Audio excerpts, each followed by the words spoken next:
Bismillahirrahmanirrahim. Assalamualaikum warahmatullahi wabarakatuh. Saya Winda Islamita Nur Hamidah dari kelompok 12 dengan NIM 211101045 akan menjelaskan secara singkat sejarah dari dinasti Mamluk Mesir yang merupakan dinasti Arab terakhir.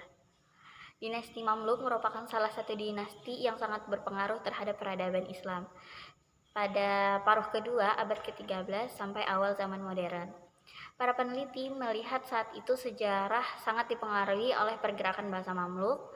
Bersamaan pula para orang-orang Mamluk berhasil meraih kekuasaan di negeri Mesir dan negeri Syam. Dijelaskan dalam buku Bangkit dan Runtuhnya Dinasti Mamluk, para orang-orang Mamluk datang dari kawasan Mesir melalui jalur tawanan perang atau pembelian budak. Masuknya mereka ke Mesir berlangsung tanpa henti sejak akhir periode dinasti Abbasiyah.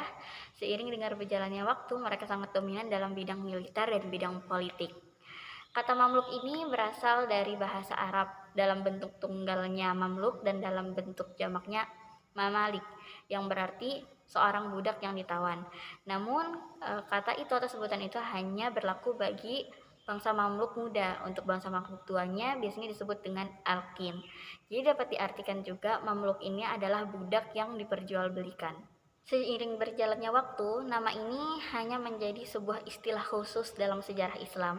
Sebab sejak era Khalifah Abbasiyah di Al-Makmum, lalu pada era Abbasiyah Al-Mutashim, kata ini menjadi istilah yang digunakan untuk menyebut sebuah kelompok budak berkulit putih.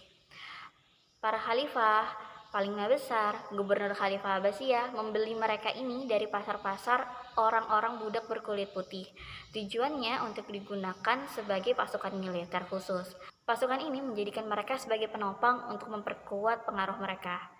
Seiring berjalannya waktu, para Mamluk menjadi satu-satunya perangkat militer di beberapa negara Islam, seperti dinasti Mamluk yang berdiri di Mesir dan di negeri Syam. Kala itu, para budak atau Mamluk tersebut dipasok dari kawasan Transonia. Nah, Transonia ini adalah sebutan pada masa lalu untuk sebuah wilayah di Asia Tenggara yang saat itu berdekatan dengan Uzbekistan dan beberapa negara lainnya. Transonia dalam bahasa Arab disebut juga dengan Mawarra Nar, atau dalam bahasa Inggris Across the Oxus River, atau sering juga disebut dengan Mawara Nahar. Kota seperti Samarkand, Vegana, dan beberapa kota lainnya dikenal sebagai sumber utama pengekspor budak berkulit putih asal Turki. Para Mamluk didapatkan dengan 3 cara, yakni dengan dibeli, ditawan dalam tawanan perang, lalu juga bisa dalam bentuk hadiah yang diberikan oleh kaum-kaum elit seperti contohnya gubernur dari Transonia kepada khalifah. Dengan demikian, kawasan Transonia menjadi sumber penting pemasok budak berkulit putih asal Turki. Dinasti Mamluk merupakan salah satu kerajaan Islam yang memerintah di Mesir pada saat dunia Islam ini sedang mengalami gincangan politik yang lumayan berat. Kekuasaan Mamluk di Mesir dimulai ketika terjadi perpecahan kekuasaan di kalangan anggota keluarga Sahaluddin Al-Ayyubi, pendiri dinasti Ayyubiyah, yaitu penguasa Mesir kala itu. Ketika Turan Syah yang merupakan keturunan terakhir dari dinasti Ayyubiyah naik tahta menggantikan ayahnya, yaitu Al-Malik As-Salih, golongan Mamluk ini merasa terancam karena pemimpin terakhir mereka ini seperti lebih cenderung ke tentara asal Kurdi daripada mereka. Pada tahun 1250 Masehi, Mamluk di bawah pimpinan Aibak dan Baibars berhasil membunuh turun Sayah dan berselesailah dinasti Abbasiyah pada saat itu.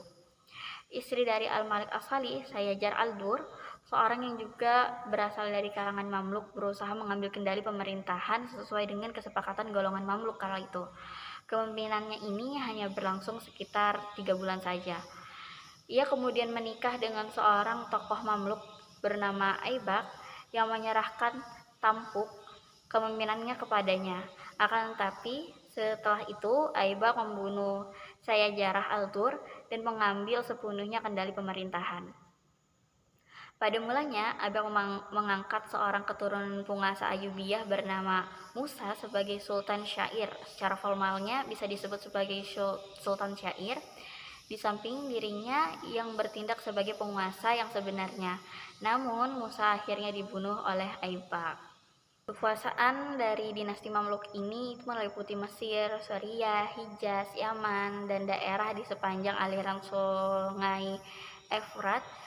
Saat itu berkuasa dinasti ini berhasil menumpaskan bersih sisa-sisa tentara perang salib dengan mengusirnya dari Mesir dan Suriah.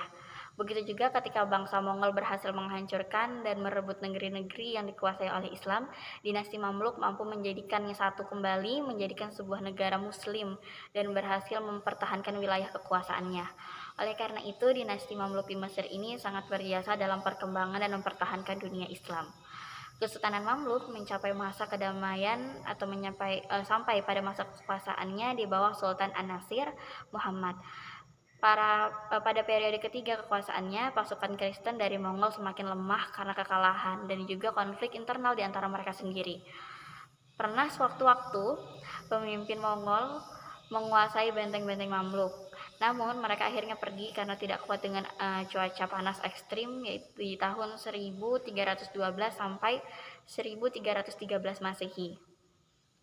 Pada periode ketiga ini, Sultan An-Nasir juga menduduki posisi politik yang bagus di mata internasional. Banyak utusan luar negeri yang datang menemuinya untuk menjadi teman atau meminta bantuan. Dukungannya juga dipincangkan. Pertama adalah kunjungan Paus John pada tahun 1327 dan kunjungan Raja Philips dari Prancis.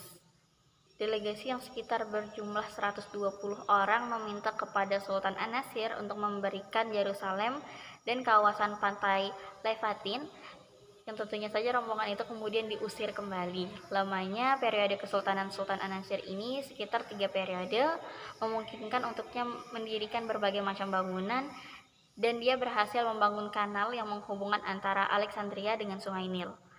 Kanal itu dibuka dan menjadi transportasi umum pada tahun 1311 Masehi. Selain itu, dia juga membangun alun-alun besar seperti Al-Midan, Al-Nasiri, Qasar, dan lain-lainnya. Dan rekonstruksi Iwan, yaitu merupakan tempat dibangun oleh ayahnya Kalawun.